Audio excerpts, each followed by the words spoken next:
What's up, everybody? ViscountKdub here, and Pokéfan Baxter and his ensemble of Deadly Plush have made it to the Prime Cup after trouncing the rest of the riffraff. But before getting started, please do me a favor and comment, like, and subscribe so I know you're enjoying the ride so far.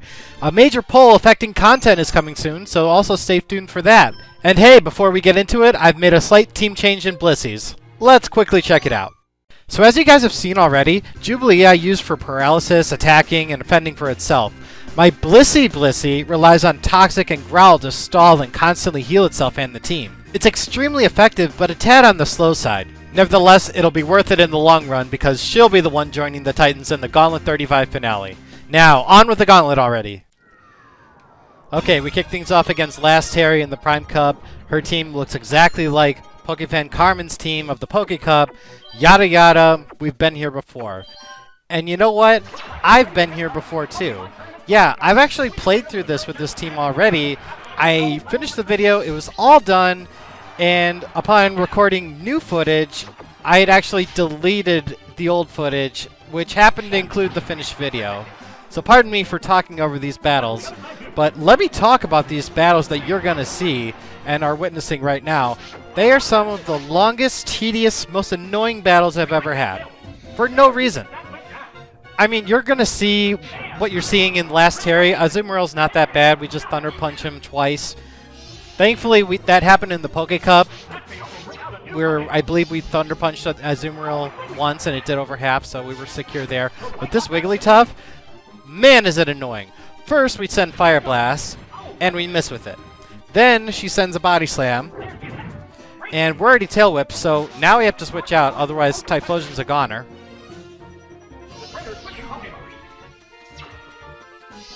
I mean, if we crit Fire Blast, that'd be fine, but we had to switch to Feraligatr. It sends Disable, fine. I want to send a Hydro Pump and just end this.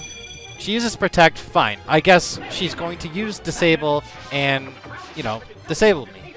But no, she goes for Protect twice in a row. Why? Why is this happening? 2 Hydro Pump misses. I'm going to keep going. Yeah, your Protect strategy is failing. Lack thereof, there is no strategy. I don't know why, I'm just really worked up about this, you know? I curse up, and she finally does get a Disable hit through. Goodbye Curse, but we don't need it anymore. We're powered up, we're ready for our last one. But, I mean, you're seeing what I'm seeing, right? Like, moves that are being chosen for no clear reason. Although I don't have any room to speak, I actually leave Feraligatr into battle Losamet. It does charge for Solar Beam, but I really don't have anything else to really switch to. My attack is raised, I'm going first. Let's send a Rock Slide. It could flinch. It's doing okay damage. It doesn't flinch. We're taking a lot of damage. Now the thing I want to avoid is Giga Drain, which it also happens to know. So we'll send out Typhlosion. I mean, you never know the power of these attacks. Giga Drain did 30. A stab Solar Beam could do much more. Who knows? But we hit with Fire Blast. We're out of battle 1. Yeah, I am literally retreading here.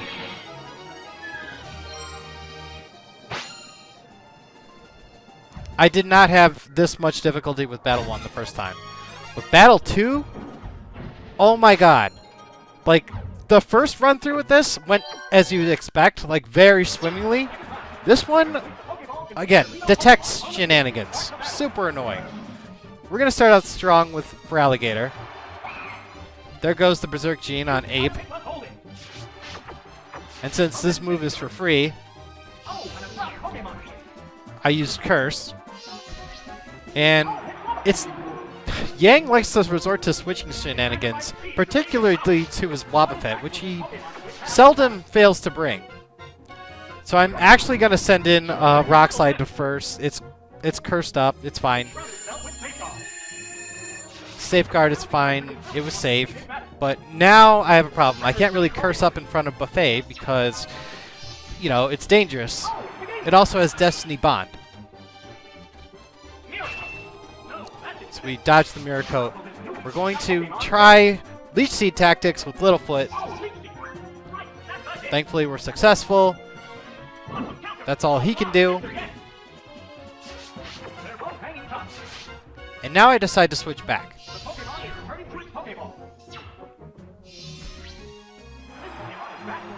Because maybe we can take advantage of the detects and curse up in the process. It's possible. But then he switches again. Why? I mean, I guess to get rid of the Leech Seed, but he was nowhere near KO. There goes the Safeguard. Again, I'm trying to anticipate a detect here. I use Curse. He switches back to Buffet. I don't care if it's Buffet. It's Buffet. It looks like Buffet. Dumb name, Yang. Okay. Earthquake. Cursed up. A lot of damage. Buffet is gone.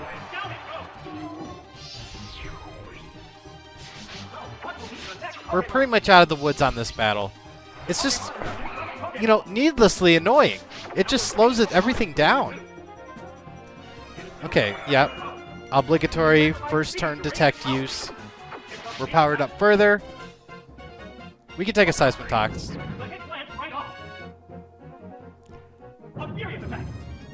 This is how it eventually wound up turning out in the first run of this battle.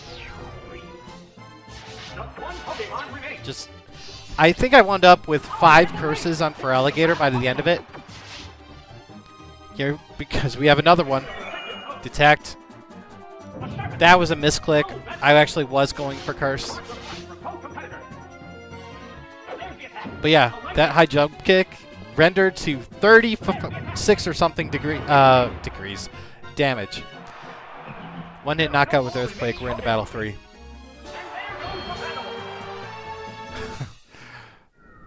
I wish I could be more chipper about this run. I swear. Like, this is supposed to be, you know, the Johto Titans team. I was really excited for them. You know, legitimately. This is another battle that annoyed me. We're starting out with Feraligatr this time. Because the first run through, we used Rock Slide on all 3 of his Pokemon, and they fainted right away. Murkrow was one of them. And it did not survive the first time. I mean, thankfully we got a flinch, but that's 2 turns using Rock Slide. That just prolongs this. At least Murkrow's down. We can focus on the next one.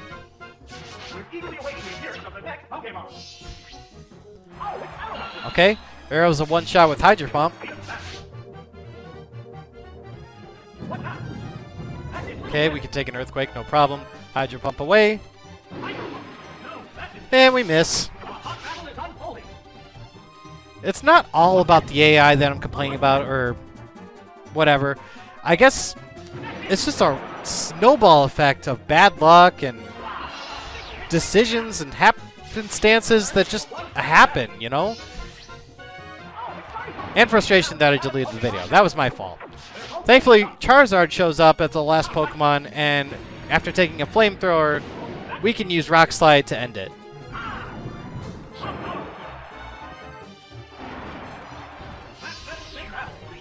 But no, if you thought you'd seen frustration, or I'd seen frustration already, no. That was just the appetizers. We're on to Battle 4 against Miss Hypnosis herself, Floria.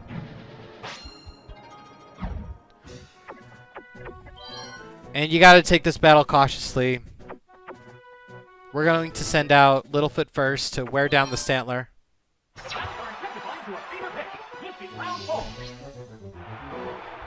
Both runs went down like this, though. Although this one's a little longer. Now I can compare battles. Alright, that's good right away. Alright, we are in business. Now we just need to set up Reflect. We got around the Quick Claw. Now we're return protected.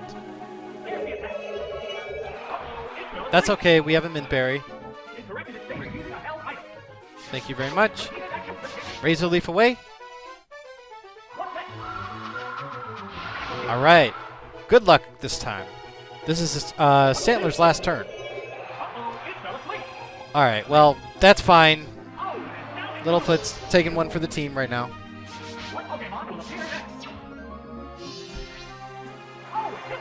Okay. Now, Hypno plays his whole game around being asleep. And I want to wake Littlefoot up. I don't know how many sleep turns he's going to get, but maybe I can do it with Cupid. He's got Heal Bell after all. But no, he's just going for straight up Psychics. He has Dream Meter. He could have gone for it. Well, let's see how much Return does. Ooh, major damage.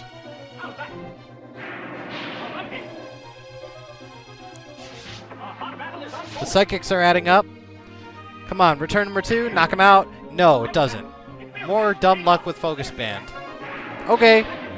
Well, unfortunately, Cupid has to rest. We don't have choice. And somehow, he knew I would rest, and then he uses Dream Meter. Either that's really, really good AI, or whatever, really good AI. I don't know. I don't know what you want to call that. Because if I would have used Return and Focus Band, you know, you would have used Dream Meter. Meanwhile, I'm playing the Sleep Talk Lotto, and I'm ending up with Rest, and Hypno is healing himself. I have no choice. I have to keep using Sleep Talk. Okay, Return. Alright, we got him. That is such padding, you know? Okay. Executor is another annoying one with sleep tactics. But thankfully, everybody's awake. I don't really want to stand for Leech Seed. But I can last one turn, see if one Return does what it does. It does great damage. But now he's asleep again. Terrible luck. I can't play the Sleep Talk Lotto with Cupid being Leech Seeded. So I'm actually sending out for Alligator. By a total accident, that was a misclick, and Executor recovers. It was definitely a misclick. This is my frustration playing it out in real time. So yeah, the Return has been recovered. We can set up Reflect because Executor knows Sludge Bomb. Minimal damage, no poison, fine. Let's see if we can paralyze him. Okay. At least he can't send Leech Seed. And we're not poisoned. So yeah, it's going to be a back and forth. Body Slam versus Sludge Bomb. Paralysis. Or not.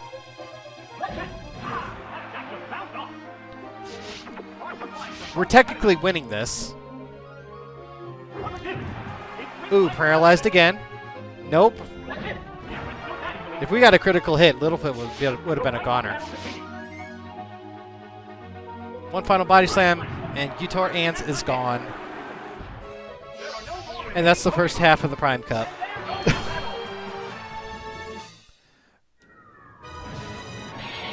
It just seems like every battle has something about it that's just a little off.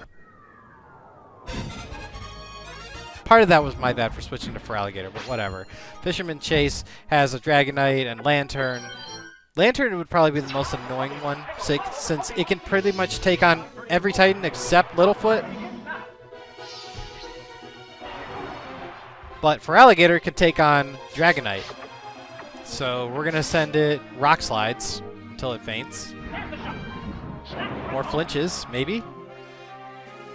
First time I played this, he was out in 2 because I got a critical hit.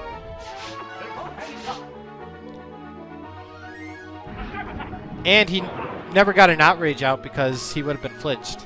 But, hey, it's probability. He got a critical hit. Now we just pray that Rock Slide hits. Hallelujah.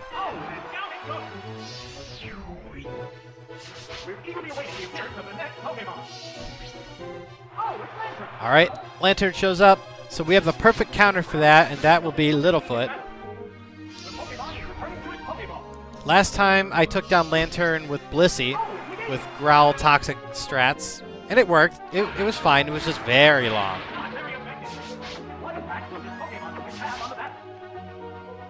Oh, okay, switching out. Probably for the best.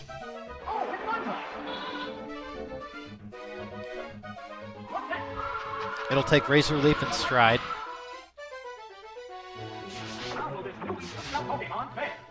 We'll send up Reflect, just in case it goes for Wing Attack. But no, it goes for Icy Wind. That's okay.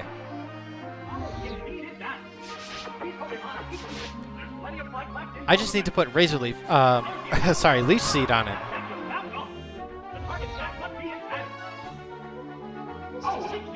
Great, we're all set.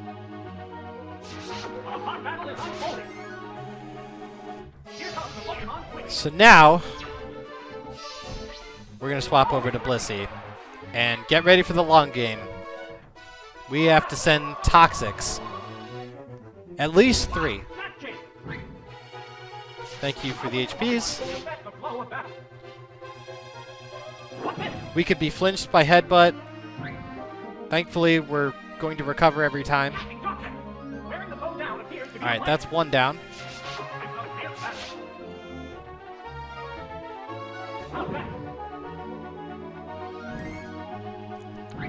Announcer gave up. Make it even weaker using Growl. You never thought that Growl would be so practical.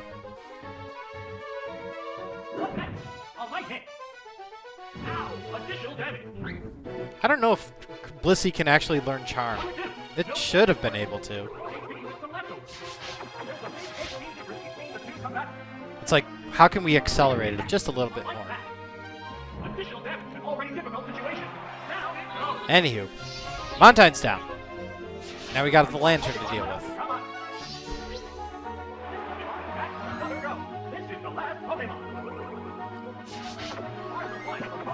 Now, thankfully, this is one I actually learned my lesson on. Don't use Blissey to take on Lantern. It would take too long. 2 Toxics, and then back and forth turn depletion of HP. We really don't care about paralysis. And we won't be switching out anytime soon. Lantern ensured that with Whirlpool. But we have a steady HP supply coming in.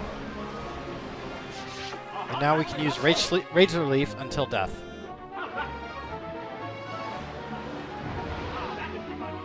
Thank you very much. No crits, because why not?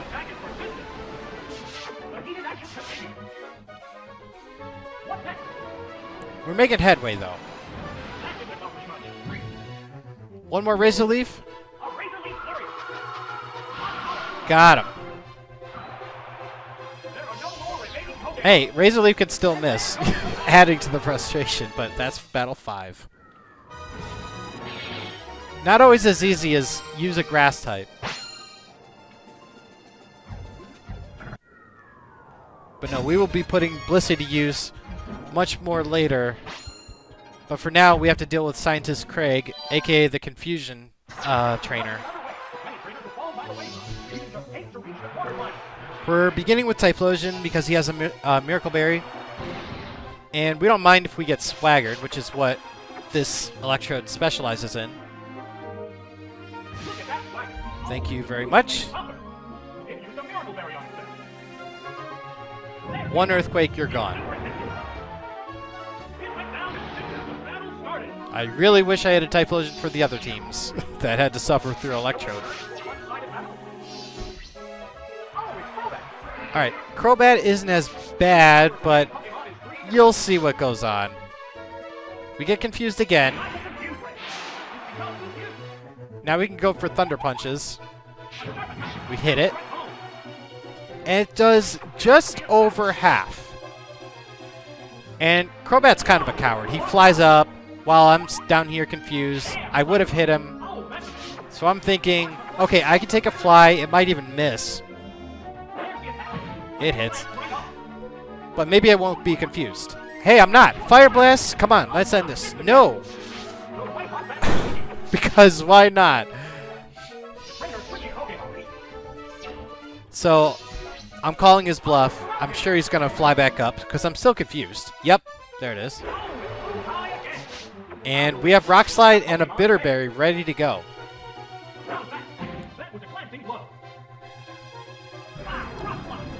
Alright, we hit him that time, and Crobat's out.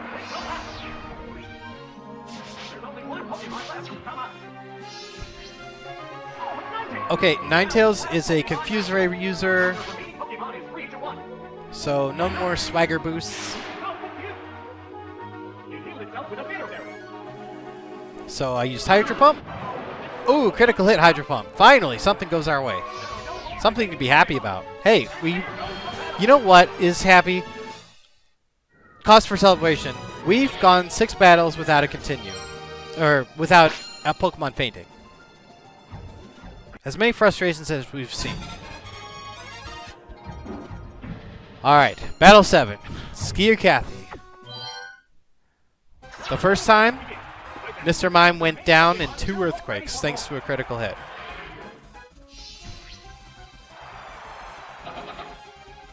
Same setup. This is exactly how it was. We went first.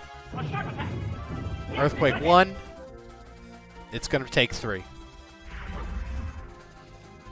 Strap in. Sip a latte. Because we're going to keep missing.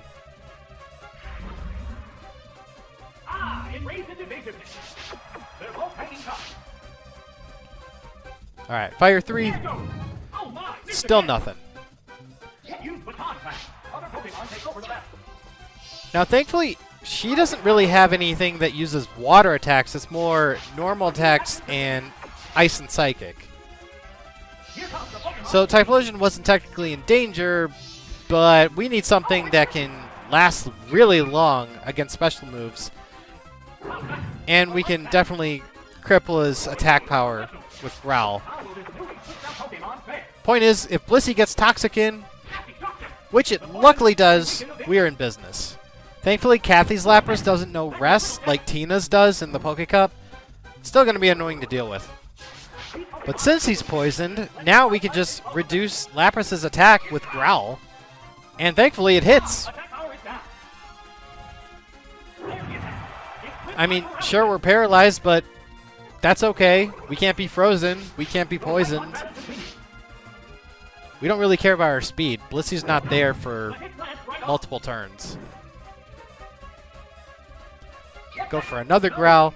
It misses, but big whoop, right?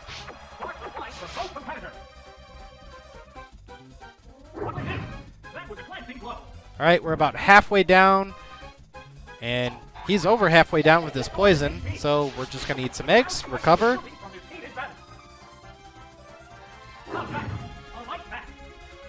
And yeah, Body Slam is doing that little. That's amazing. I anticipated a switch out. He did not.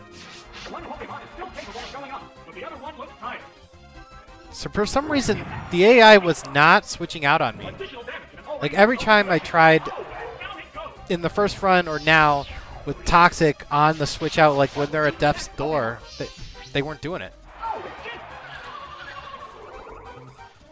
Jinx is interesting. It actually uses Frustration. And it shows the Thrash animation.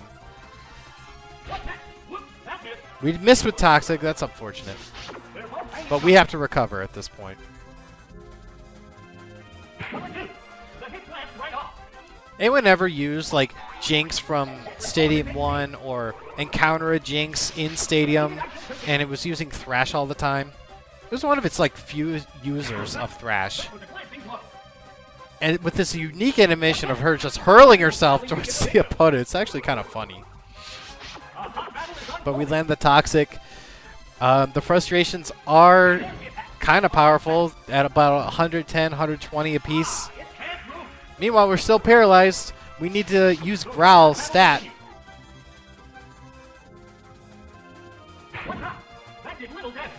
Alright, half HP. And this was one of my fatal errors. I don't want to say fatal error. It's just probably I shouldn't have used Heal Bell at this point. Because now she used Lovely Kiss and now we're asleep. Yeah, Toxic is still working. Yeah, we still have leftovers. But we're kind of stuck here. And now the Toxic effect is worn off and Mr. Mime is back.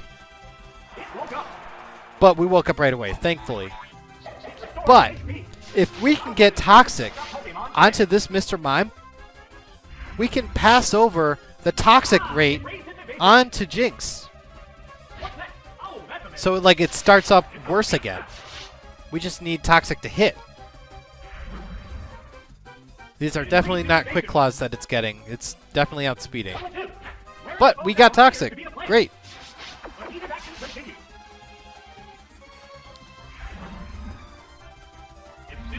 Mr. Mime is on a clock. Jinx is on a clock. And we don't pass over a Growl. Oh, he's still going for it. This is like 3 double teams. Toxic's getting worse. Hey, we hit with Growl that time. So Frustration's not going to be that strong. Yeah, there are major consequences for baton passing Toxic onto a Toxic. I really wonder if it's not shown in game whether or not the poison status is shown to be Toxic poison or if there's a distinction, I don't know, between regular poison or not. I don't know. Hey, we hit with Growl again. And I thought this would be a great time to switch over to Feraligatr.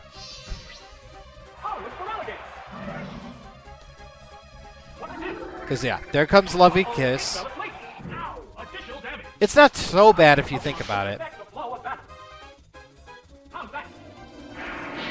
Psychic hurts.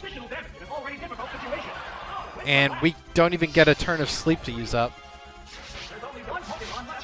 But it's only Mr. Mime. All he has is Side Beam.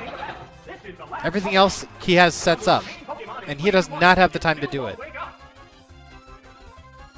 Isn't it ironic that, you know, Mr. Mimo is like a female, yet it's called Mr. Mimo? You know, anyone else with me on this hypocrisy? Or irony, as it were?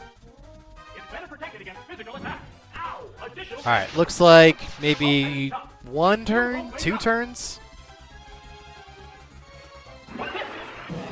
Cybeam's doing 80. 1 more turn. Can we wake up and send it an Earthquake and hit in style? Yes. That's satisfying. Johto Titans have redeemed themselves. In luck frustration, I should say. But yeah, that was an annoying fight. And we face the final battle with 7 continues. After all that angst and agony,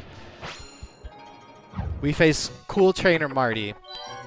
Now, to face his first Pokemon, Mew, we have no other option besides Blissey. And that's fine with me, because Blissey is a queen of stallers. We can use Toxic to wear down Mew, but before we do that, we have to wear down its attack power, because that Earthquake is too strong.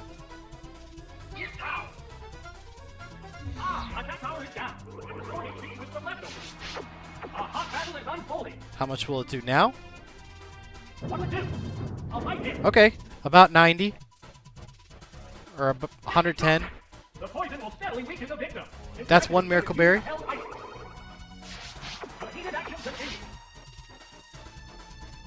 I don't want to use up the Growls too early. I mean, I want them to have some use. Because if we use too many growls, it's going to switch over to special attacks. And normally that's a good thing. But Earthquake will provide a good trade-off when it's that weak. So this is 2 growls. We can stall with a soft boiled. Because right now, Earthquake is at its weakest as it's going to be.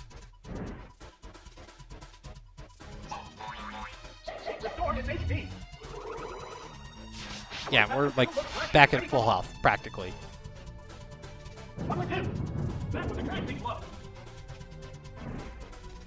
Toxic is setting in. Send another growl. This is going to switch it over to special attacks. It's fine. Now, in the first run, when it started using Psychic, it got a sped drop, and then it used Psychic again, you know, as it's dying from poison. And we got another sped drop. It was like 2 in a row. So Blizzy had a rough time the first time, but luck favors the egg this time. Because no change, and Musa Death's Door. And I thought he was going to switch. Obviously he didn't.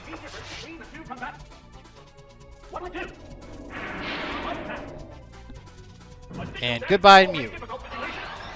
We're in excellent shape.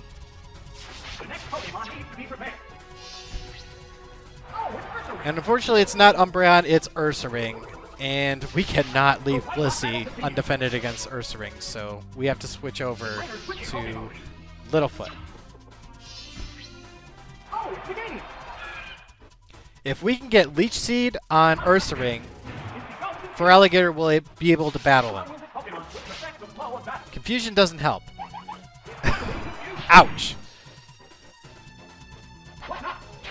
And Slash is exceptionally strong on Ursaring. Stab slash crit. Ouch.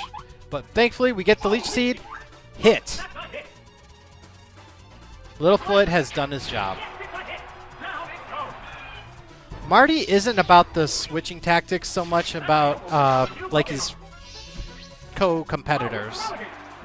He's not as obnoxious. It's just his Pokemon that are. So now that Ursaring has Leech Seed on him, we can gain some HP back. There's no risk in using Curse. We can build ourselves up a little bit. Now we lose the speed battle. That's okay. We're not getting critical hits here. How strong is the Earthquake now? Well, it does over half. That's great.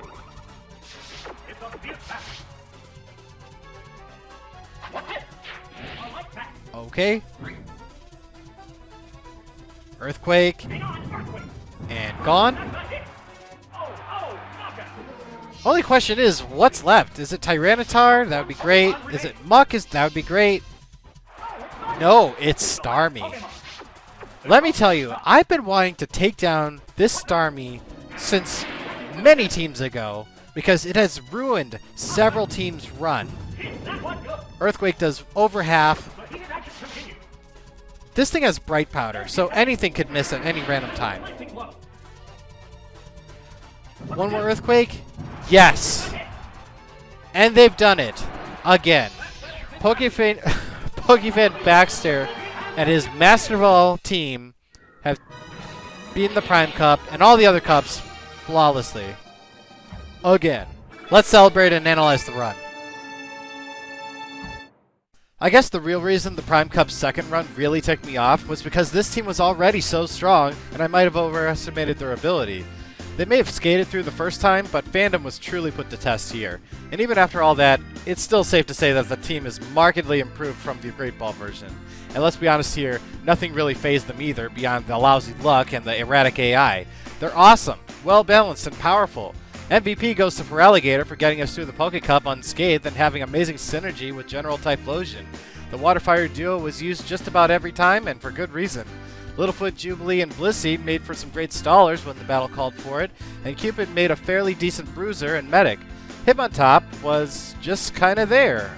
I mean, there really wasn't anything he could contribute that the others couldn't handle, and honestly the Berserk Gene kinda made him a liability. But all the more while I was wanting to replace him with Machamp or something with some real power behind it. The team itself was a real winner, but it just goes to show you that just because something's new, it doesn't mean it's good. And with the conclusion of Gauntlet 35, we now move over to another Pokemon Klepto, Pokemaniac Pedro, who will showcase his had-to-have-it team of pseudo-legendaries next time. I'm ViscountKdub, thank you for watching, subscribe for more Gauntlet, and can you say victory lap? See you in Gauntlet 36.